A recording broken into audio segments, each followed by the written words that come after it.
Hello students, welcome to day 3 of SQL full course. మనం last క్లాస్లో SQL లో insert and update commands గురించి నేర్చుకున్నాము. ఈ వీడియోలో మనం ఆల్టర్ కమాండ్ గురించి చూద్దాం. సో ఆల్టర్ కమాండ్ వచ్చేసి మెయిన్గా టేబుల్ స్ట్రక్చర్ని ఆల్టర్ చేయడానికి అండ్ టేబుల్ డేటాని ఆల్టర్ చేయడానికి డిజైన్ని ఆల్టర్ చేయడానికి యూజ్ చేస్తాం. యు నో దట్ ఆల్రెడీ మనం లాస్ట్ క్లాస్లో ఒక టేబుల్ క్రియేట్ చేసినామో అది చూపిస్తాను. సో ఆ టేబుల్లో మనకి ఏంటి, customer ID, customer name, mobile number, date of birth, city, mail ID ఈ కాలమ్స్ ఉండేవి. Suppose I want to add A column to my table, add A column. So suppose ఇప్పుడున్న కాలమ్స్తో పాటు ఒకటి ఎక్స్ట్రా కాలం నేను కంట్రీ అనేది యాడ్ చేద్దాం అనుకుంటున్నాను. అప్పుడు సింటాక్స్ ఏంటి అంటే alter, okay, alter table. What is my table name customer and ఏదైతే కాలం నేను యాడ్ చేయాలనుకుంటున్నానో అది నేమ్, యాడ్ కాలం నేమ్ ఏంటి కంట్రీ, యాడ్ కంట్రీ అండ్ ఆ కంట్రీ అనేది ఏ డేటా టైప్ అనేది కూడా మనం మెన్షన్ చేయాలి. వేర్కార్ 2 అది ఎన్ని క్యారెక్టర్స్ ఉండొచ్చు అనేది 10 క్యారెక్టర్స్ ఉండొచ్చు అనేది నేను మెన్షన్ చేస్తున్నాను. This is my syntax for altering table structure by adding 1 extra column to existing columns. So నేను ఎగ్జిక్యూట్ చేస్తున్నాను దాన్ని, కంట్రోల్ పేస్ట్. సో ఇక్కడ చూడొచ్చు alter table, table name, add column name which I want to add and the data type. So table customer altered. We will see అది alter అయిందా లేదా ఒకసారి చూద్దాం. ఎంటర్. ఇక్కడ చూడొచ్చు కంట్రీ అనే టేబుల్ యాడ్ అయింది అండ్ అక్కడ అన్ని కూడా నల్ వాల్యూస్ ఉన్నాయి, అంటే వాల్యూస్ ఏమి కూడా మనం ఇవ్వలేదు. ఓకే, ఓన్లీ కాలం యాడ్ చేసాం బట్ మనం ఏం వాల్యూస్ కూడా ఇవ్వలేదు. సో ఇది how to add a column to existing structure or existing table. So now I want to delete a column. Country అనే కాలం నేను పెట్టాను కాబట్టి ఇంకో కాలం ఏదైనా, ఎగ్జాంపుల్ ఇక్కడ ఉన్న కాలమ్స్లో సిటీ అనే కాలం నేను తీసేద్దామా అనుకుంటున్నాను. సో అప్పుడు ఏం చేయాలి, ఓకే, డ్రాప్ కాలం. డ్రాప్ కాలం చేయడానికి కమాండ్ వచ్చేసి ఆల్టర్ టేబుల్, టేబుల్ నేమ్, మన టేబుల్ నేమ్ ఏంటి customer drop column which column you want to drop అనేది రాయాల్సి ఉంటుంది ఇక్కడ. సో ఇది కాపీ చేసుకొని SQL డెవలపర్కి వెళ్తున్నాను నేను. సో ఇక్కడ రాస్తాను, okay, column city, control enter. So table customer altered అంటే కాలం అనేది డిలీట్ అయిందా లేదో మనం చూద్దాం ఒకసారి.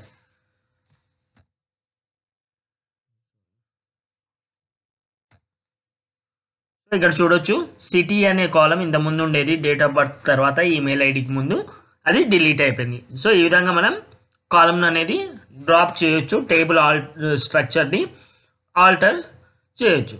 నౌ కంట్రీలో నేను నల్ వాల్యూస్ ఉన్నాయి కదా, వీటిని అప్డేట్ చేద్దాం అనుకుంటున్నాను.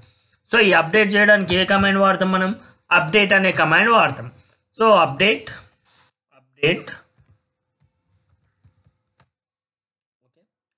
Customer set country equal to India. So దీన్ని ఎగ్జిక్యూట్ చేస్తున్నాను. So 4 rows updated. సో ఇప్పుడు కంట్రీ ఇండియాకి 4 rows అప్డేట్ అయినాయో లేదో చూద్దాము. సో ఇక్కడ చూడొచ్చు కంట్రీ అన్నిటికి కూడా ఇండియా అనేది వచ్చింది. ఇలా ఆల్రెడీ ఎగ్జిస్టింగ్ కాలం అంటే యాడ్ చేసిన కాలంకి వాల్యూని అప్డేట్ చేయొచ్చు. ఇక్కడ నేను ఒక్క రోకి ఇవ్వలేదు, టోటల్ రోస్ కలిపి నేను ఇచ్చాను. ఓకే, ఒకవేళ ఇప్పుడు సపోజ్ ఈ రాజు అనే నేమ్కి నేను అనుకుంటున్నాను ఇండియా కాకుండా ఆస్ట్రేలియా అని పెట్టాలంటే అప్పుడు ఏం చేయాలి, update customer set country equal to Australia where customer name is equal to Raju అని పెట్టాలి అంతే. ఓకే, సో ఇట్లా ఇండివిజువల్ కూడా మనం చేంజ్ చేసుకోవచ్చు. సో నేను ఇప్పుడు ఏం చేస్తున్నాను, సేవ్ చేయడానికి కమిట్ వాడుతున్నాను. సో కమిట్ వచ్చేసి సేవ్ చేయడానికి, ఇప్పటివరకు జరిగినవి అన్నీ కూడా సేవ్ అయిపోతాయి. Commit complete means all are saved into my database. సో ఇప్పుడు ఒకసారి నేను ఏం చేస్తున్నాను అంటే నా టేబుల్ స్ట్రక్చర్ని చూద్దాం అనుకుంటున్నాను. సో ఇక్కడ చూడొచ్చు కొత్తగా కంట్రీ అనేది వచ్చింది అండ్ సిటీ అనేది డిలీట్ అయిపోయింది. This is my table description. Next I want to modify the values in my table. Okay, suppose alter customer, modify customer id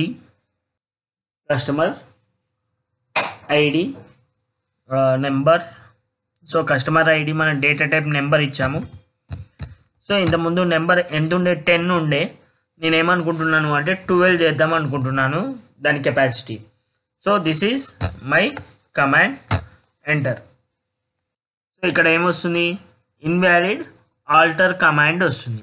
so ఎందుకు వస్తుందో నేను చెప్తాను. Okay, sorry, alter table. Okay, alter table customer. Okay, so customer table altered. So ఇక్కడ alter అయిన టేబుల్ను ఒకసారి చూడాలనుకుంటే you can see ఇక్కడ కస్టమర్ ఐడి వేరియబుల్ ఇంతకుముందు 10 ఉండేది, ఇప్పుడు 12కి వచ్చేసింది అనమాట. ఈ విధంగా నువ్వు టేబుల్ డేటా టైప్ని కూడా ఆల్టర్ చేయొచ్చు. ఓకే, నెక్స్ట్ ఇప్పుడు మొబైల్ నెంబర్ ఏముంది, మొబైల్ నెంబర్ 10 ఉంది కదా, నేను ఇప్పుడు వేర్క్యార్లోకి మార్చాలనుకుంటున్నాను. అప్పుడు ఏం చేయాలి, so same command instead of modify customer ID ఏం పెట్టాలి, mobile number. Instead of number I want to make it as varchar and I want to make it instead of 10 I want to make it 18. Okay, up to 18 characters I can give now. So ఇక్కడ చూడండి, column to be modified must be empty to change data type అని అడుగుతుంది. So ఇక్కడ డేటాని change చేయడానికి possible అవుతలేదు. So అంటే number data type నుంచి వేర్క్యార్ డేటా టైప్కి చేంజ్ చేయలేము, కానీ నెంబర్ డేటా టైప్లో 10 ఉంటే 12 చేయొచ్చు, but you cannot change data type. So ఒకవేళ డేటా టైప్ కూడా నువ్వు చేంజ్ చేయాలి అంటే you have a process.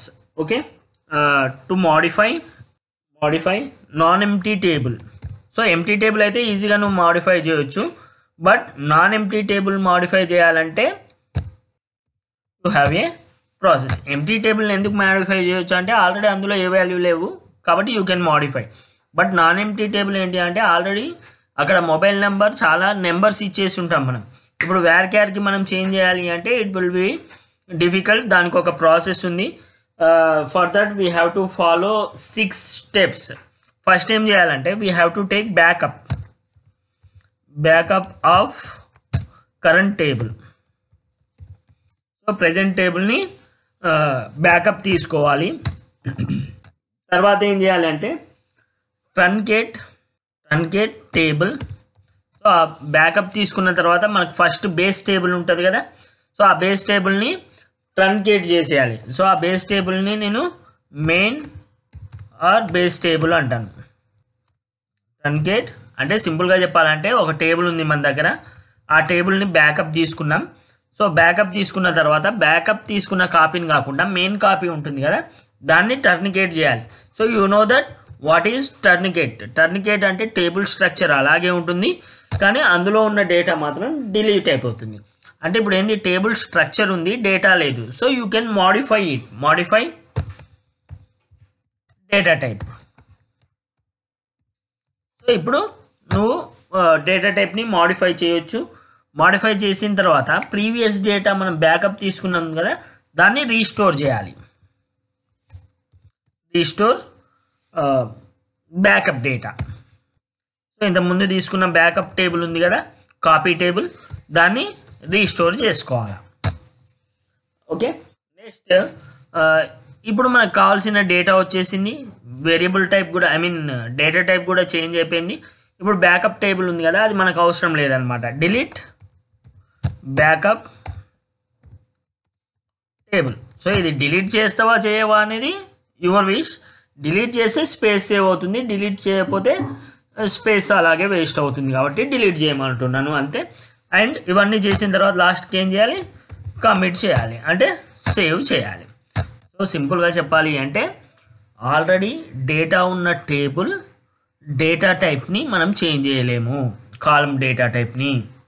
Okay, change చేయాలి అంటే ఈ ప్రాసెస్ ఫాలో అవ్వాలి. ఫస్ట్ ఉన్న టేబుల్కి బ్యాకప్ తీసుకోవాలి, తర్వాత ఆ బేస్ టేబుల్ ఉంది కదా ఫస్ట్ టేబుల్, దాన్ని ట్రంకేట్ చేయాలి. ట్రంకేట్ చేస్తే ఏమవుతుంది, డేటా అనేది అరైజ్ అయిపోతుంది, టేబుల్ స్ట్రక్చర్ అనేది రిమైన్స్ సేమ్ అలాగే ఉంటుంది. ఇప్పుడు అది ఎంప్టీ టేబుల్ కాబట్టి నువ్వు అందులో డేటా టైప్ని మాడిఫై చేయొచ్చు. మాడిఫై చేసిన తర్వాత బ్యాకప్ టేబుల్ని రీస్టోర్ చేసుకోండి బేస్ టేబుల్కి. చేసిన తర్వాత ఇప్పుడు బ్యాకప్ టేబుల్తో మనకు పని లేదు కాబట్టి దాన్ని డిలీట్ చేయండి, సేవ్ చేయండి. So this is how we're going to do modifying non empty table. Okay, ఇది గుర్తుపెట్టుకోండి, ఇది ఒక ప్రాసెస్. సో ఇంకో ప్రాసెస్ వచ్చేసి, సపోజ్ ఇంకో వే కూడా చెప్తాను, అనదర్ వే. ఫస్ట్ టేబుల్ ఉంది కదా, suppose customer is my table, ఆ టేబుల్ని రీనేమ్ చేసుకోండి. Rename table as backup table అనుకుందాం. ఓకే, సో ఆల్రెడీ ఉన్న కస్టమర్ టేబుల్ని కస్టమర్ బ్యాకప్ టేబుల్ లెక్క నేను సేవ్ చేసుకున్నాను. ఓకే, రీనేమ్ చేసుకున్నాను. సెకండ్ స్టెప్ ఏం చేస్తాను అంటే create main table with column data type. Main table or base table అన్నాను కదా, table with column data type. Third step ఏం చేయాలి అంటే restore data and validate. Okay, third step ఏం చేస్తావు, రీస్టోర్ డేటా అండ్ వ్యాలిడేట్. ఈ ప్రాసెస్ మొత్తం నేను చూపిస్తాను ప్రాక్టికల్గా, డోంట్ వరీ. నెక్స్ట్ ఫోర్త్ ఏం చేయాలి, డ్రాప్ బ్యాకప్ టేబుల్. సో ఇంతసేపు మనం బ్యాకప్ టేబుల్ని మనం రీస్టోర్ చేసేసాం కదా, బ్యాకప్ ఇక అవసరం లేదు కాబట్టి you can delete. And the fifth step is commit. So ఇవన్నీ సేవ్ అవుతాయి అన్నమాట. సో ఇది మనం చేయాల్సిన పని. సో ఇది థియరిటికల్గా కాకుండా we will see in practical now. So ఇప్పుడు నేను ఏం చేస్తున్నాను అంటే క్రియేట్ టేబుల్